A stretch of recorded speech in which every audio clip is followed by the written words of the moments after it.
Satnam, Vaheguru, blessings. Let me first put my sound down. Thank you. Vaheguru, Vaheguru, Vaheguru, Vaheguru, Vaheguru, Vaheguru. We are now today on chapter 12, I think. Hai na beta? First of all, relax.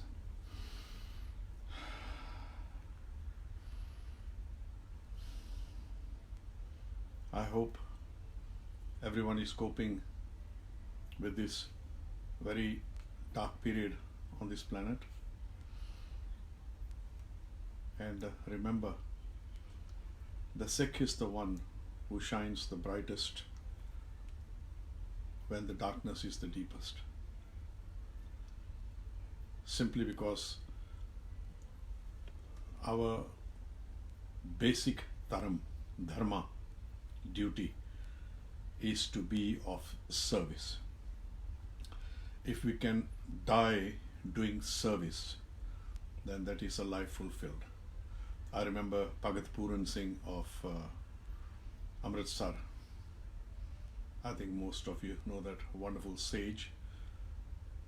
I believe he had a saying, I would much rather have a man or a woman whose hands are involved in seva rather than one whose hands are clasped in prayer. That is not in any way putting down prayer. Prayer is very important. We have copious prayers all around the globe to save us from this calamity. But for a Sikh, equally as important is to be of service towards humanity. And of course, Khalsa ho jo nit kare jang. Khalsa is one who is always prepared to go out of his way to be of service to others. Chapter 12 is about detachment. Detachment as a tool for happiness. So hopefully as we are going through reading this, we are getting better at recording it, and also perhaps I'm also getting a little bit better at explaining, because my daughters watch me very closely and they tell me, Dad, this is where you could have actually explained that part a little bit better. I will try and be as responsive as I can as we talk about each of these topics. One day maybe I will go further along these lines, because I think there's a lot here which can be of great benefit to the individual. Once again, I am not about very strongly into religion, but I like the idea of spirituality. I think that is very important, and that is of greater benefit to greater number of people. So detachment. As I had mentioned earlier, I had been watching this series called Buddha, which I found very beneficial, and also gave me glimpses as to why I am a Sikh. It is quite possible that in a previous lifetime I might have been a Buddhist. And it is also quite obvious why Buddhism got chased out of India, to put it quite bluntly, because it talks very strongly against the caste system and all that. But that's not what we are here about. This is about detachment. If you think detachment, you think of Buddha, because he gave up everything to find his state of nirvana. This is detachment as I see it from a Sikhi point of view. So if you want that comparisons, look for that series as well and see it. You have the time now, and it's very uplifting. Detachment as a tool for happiness. Manre greh hi mahe udas. Guru Granth Sahib, page 26. So this will be in Sri Rag. Manre greh hi mahe udas. O mana, remain detached in the midst of your worldly preoccupation. remain detached in the midst of your worldly preoccupation. Find internal detachment while fully enjoying external attachments.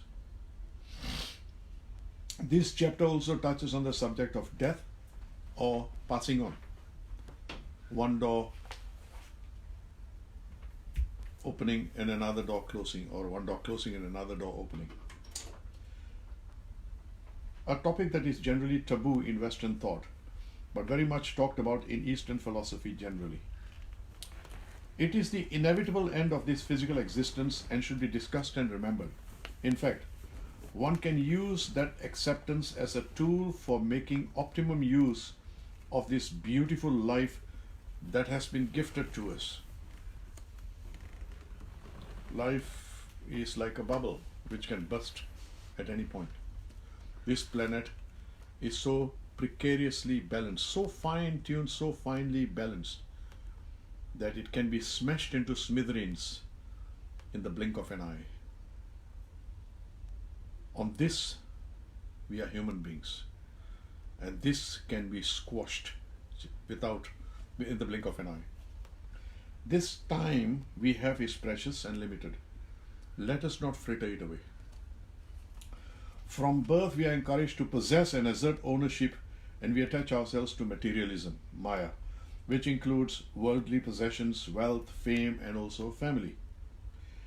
To love has become synonymous to possessing.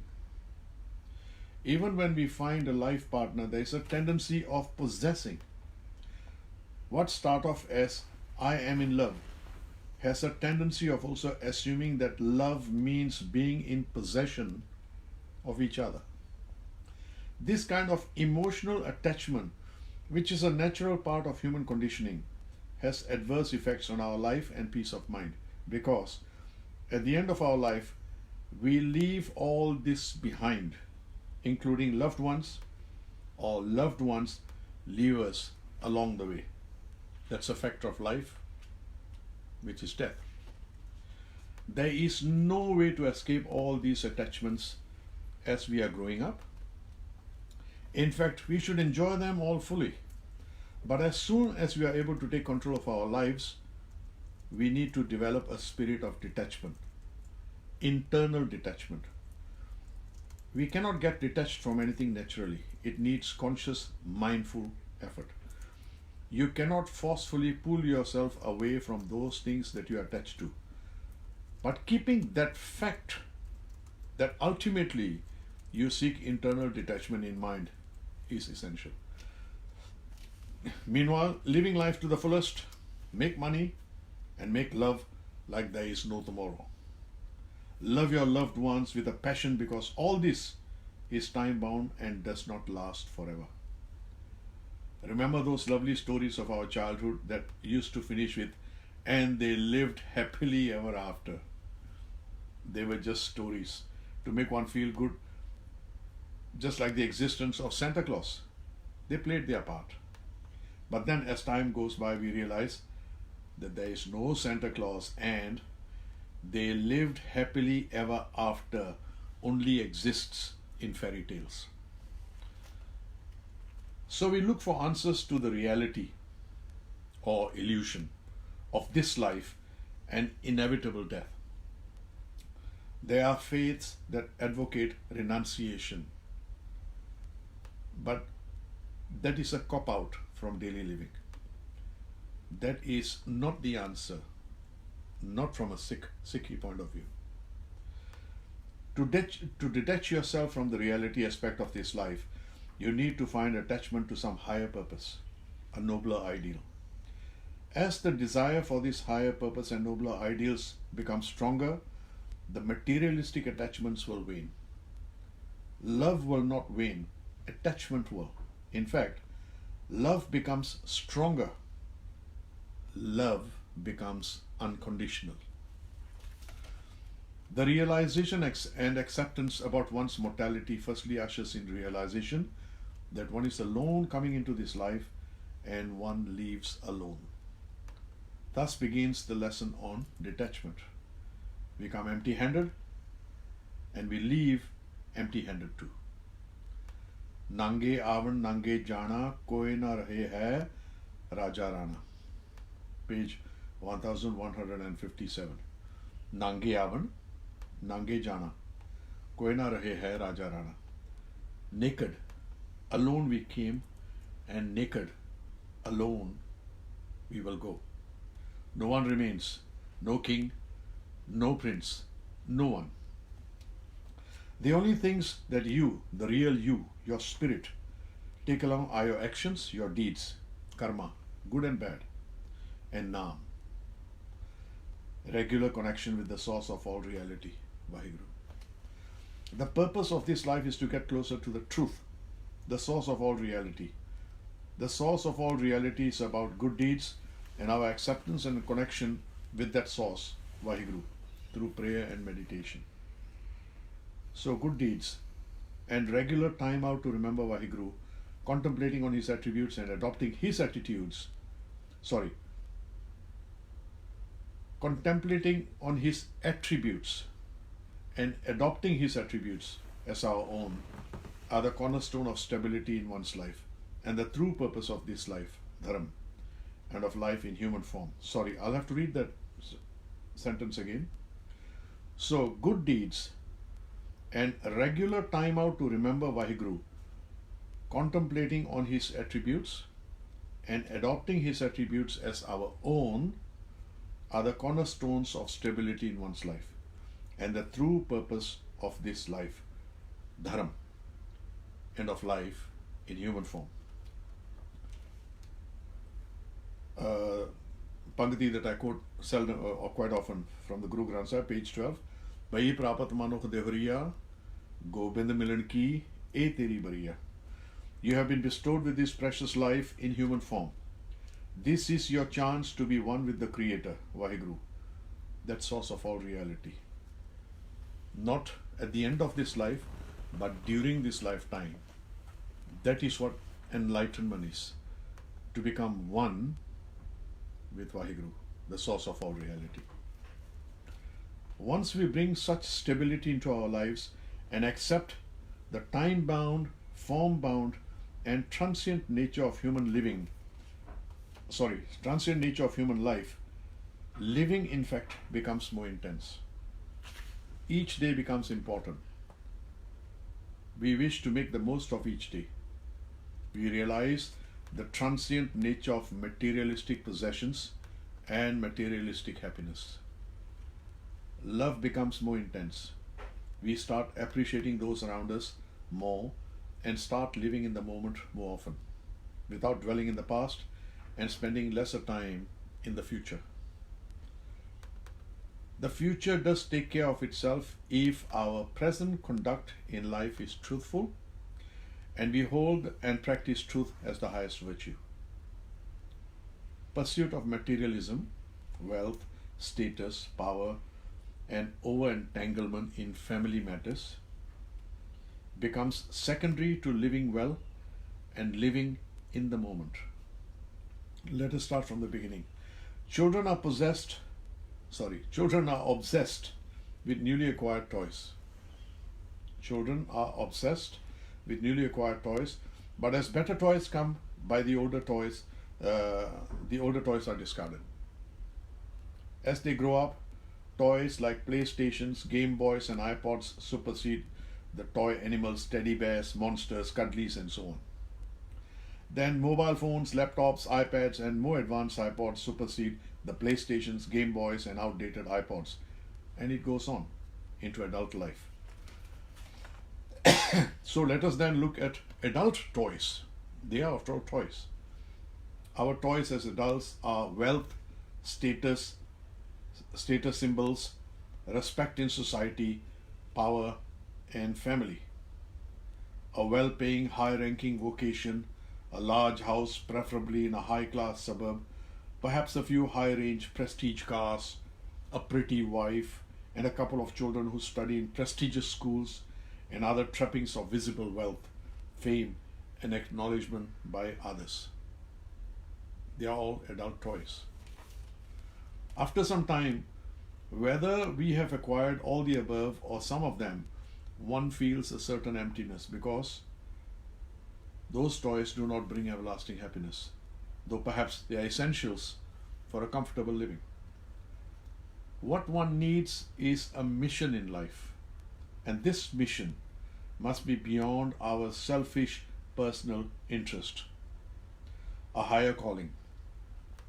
It is a purpose that satisfies a large interest and of service to humanity. It is a purpose that satisfies a larger interest and of service to humanity.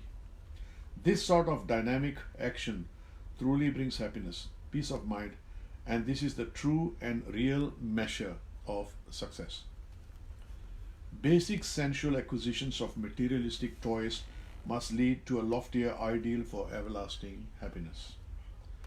This does not mean dropping out of society or retiring. It means finding a sense of detachment or diversion of one's energy from materialistic pursuits and becoming masters of the sensual desires, not slaves. You need to frequently resort to a spiritual environment to recharge yourself, to reflect on higher values. Being amidst worldly entanglements, it is rather difficult to gain the strength of detachment because the spiritual inputs are washed away by the torrents of sensual temptations, including mass media and advertising, which bombard us continuously. So, how does one overcome this moh? Kam, Krodh, Lobh, moh. How does one overcome this moh, attachment to materialistic acquisitions, including family? Again, Guru Granth Sahib, page 917. अंदरों जिनका मोह टूटा तिनका शब्द सच्चे सवार्या. अंदरों जिनका मोह टूटा तिनका शब्द सच्चे सवार्या. Guru Granth Sahib, page 917. This is within the Anand Sahib prayer. Those who eradicate attachment from within themselves are adorned with the Shabad, the word of the Lord. The operative word is andro, which means from within. Attachment is eradicated. Outwardly, you carry on your duties, whatever your status is in human life: parent, child, spouse, employee, employer, and so on. That does not mean you lead a hypocritical life. You rejoice in your family and friends and play your part. It is internal detachment that is required. Internal detachment comes with time, spiritual contemplation, reflection, and a higher purpose. Detachment is a state of unattached involvement. Detachment is rather subtle to understand and even more difficult to practice. The sense of detachment is not mere physical abstinence. One cannot detach oneself physically from pleasure unless we also achieve mental detachment. The state of detachment is the ability of continuing to pursue materialism, but with an attitude of not becoming slaves to worldly pursuits. Through non-attachment, there arises freedom from delusion. We live in the delusion, or just fool ourselves, that our materialistic possessions and family are everlasting and central to our happiness. Attachment blinds our perception of the true realities of life. Detachment enables you to see the total scheme of things, the bigger picture. You gain freedom from delusion. You begin to get established more and more in Sat, the truth of life, and the truth that is beyond life. The only constant in this human life is changed, or Texas, like you say. The journey is important, not the destination, as we do not know what the destination is. If we do not know the destination, then whatever materialistic pursuits we have are only temporary joys and toys. We all came to this world with nothing and will leave the world with nothing. The only everlasting satisfaction we have is to be of service to humanity in some way and leaving an everlasting legacy which lives on after you are no more in that physical form that you currently identify yourself with. Guru Granth Sahib again, page 272. ब्रह्म ज्ञानी सदा निर्लेप जैसे जल में कमल अलेप. ब्रह्म ज्ञानी सदा निर्लेप जैसे जल में कमल अलेप. Page 272. The God conscious being is always unattached, as the lotus flower in the water remains detached. The lotus flower is an example of life often given in Indian mysticism. The lotus flower floats serenely above the muck and water, while its roots are deeply rooted in the muck. Hence, live this life like the lotus flower, fully participating in the muck of life, but yet serenely detached. Again, page 949 of the Guru Granth Sahib. जो जल में कमल अल्पतो वर्तै, जो जल में कमल अल्पतो वर्तै, त्यों विचे ग्रह उदास. As the lotus flower floats unaffected in the water, so does one remain internally detached in one's own household. So enjoy the fruits of your labor, enjoy all the trappings of materialism, enjoy family and friends, but remain internally detached from it all. Firstly, what this means is that if one loses all these materialistic possessions, the loss is not devastating as one has learned detachment. If family members turn sour towards you, or close ones drift away or even pass away, the loss is cushioned as you have learned that all such materialistic possessions, family, and even friends are part of the changing and fleeting scene of materialistic life, Maya, as human beings. The pursuit of a lofty ideal that benefits others leaves behind a permanent and everlasting sense of fulfillment and achievement, is the only real and true happiness.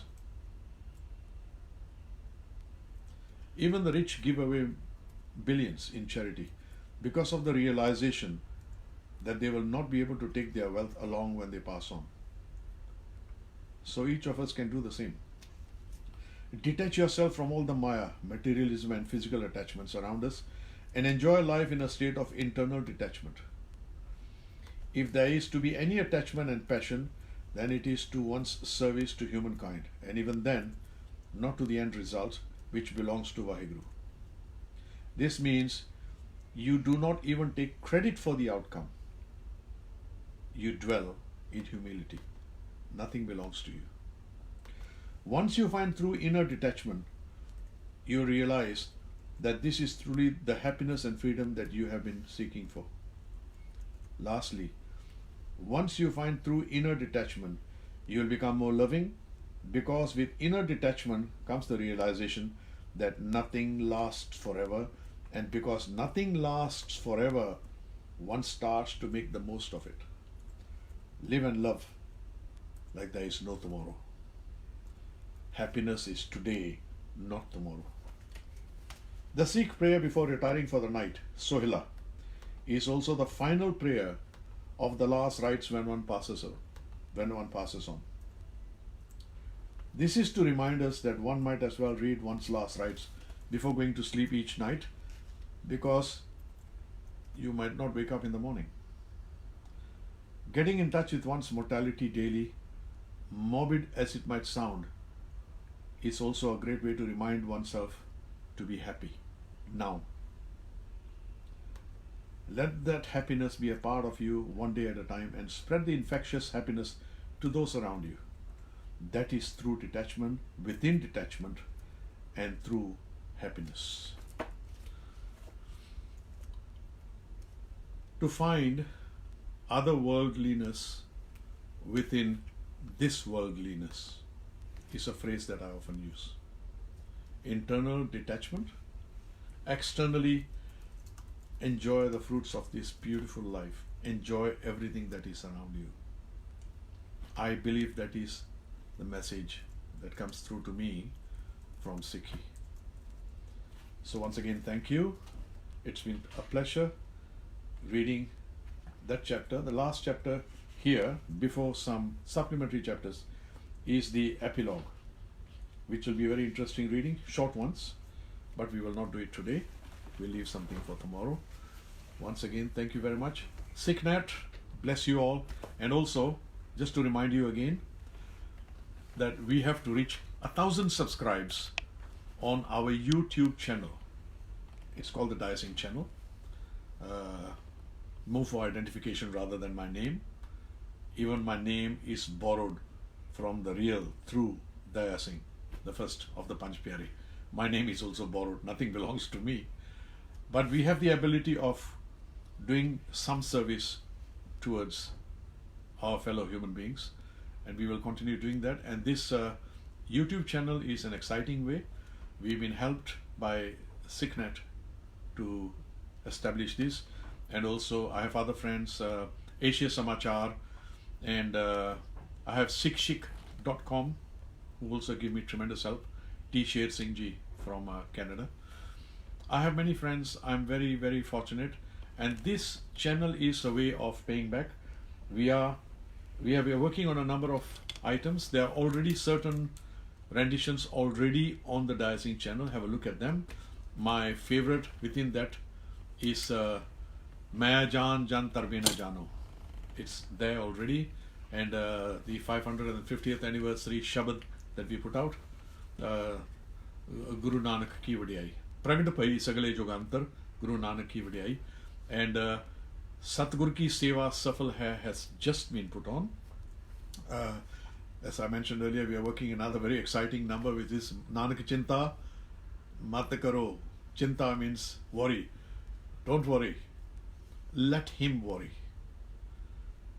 It is to uplift ourselves in these very sad times. Another short thing that we are working on is the lullaby for children going to sleep at night, which is all in English, but it invokes the spirits, the names of the 10 Guru Sahibs. It's a beautiful little piece which will be out in the next few days, I think. We are looking for video clips of young children being put to sleep in a very nice way, because parents must play a very important part when their children go to sleep. It shouldn't be, all right, 9 o'clock, get to your bed. No. The parent should go into the bedroom with the child, sit down with the child, maybe read a story from our Itihas, some Guru Sahib stories, and then this lullaby, which is a remembrance of the names of all the 10 Guru Sahibs just before they drift off into beautiful sleep and get up happy in the morning. So these are the small bits and pieces that we'll keep putting on this channel. So we need, what do you call them? Subscribers. Subscribers. Subscribe does not mean you have to pay anything. It merely means you are interested in this channel. So please hit subscribe. We need 1,000. We have already reached over 900. 1,000 is important. If you get 2,000, even better. So make sure that you help us out with this. And once again, thank you, SikhNet. Thank you, Sikh Youth Australia. Bless you guys. Bless you, Satwant, Sukhvinder, Jess, Gurpreet, Jaideep, all wonderful people from Sikh Youth Australia who have been helping us to continue with this little bit of seva that we can do. So thank you very much. Blessings to you all, and God willing, see you again tomorrow at the same time. Vaheguru Ji Ka Khalsa, Vaheguru Ji Ki Fateh.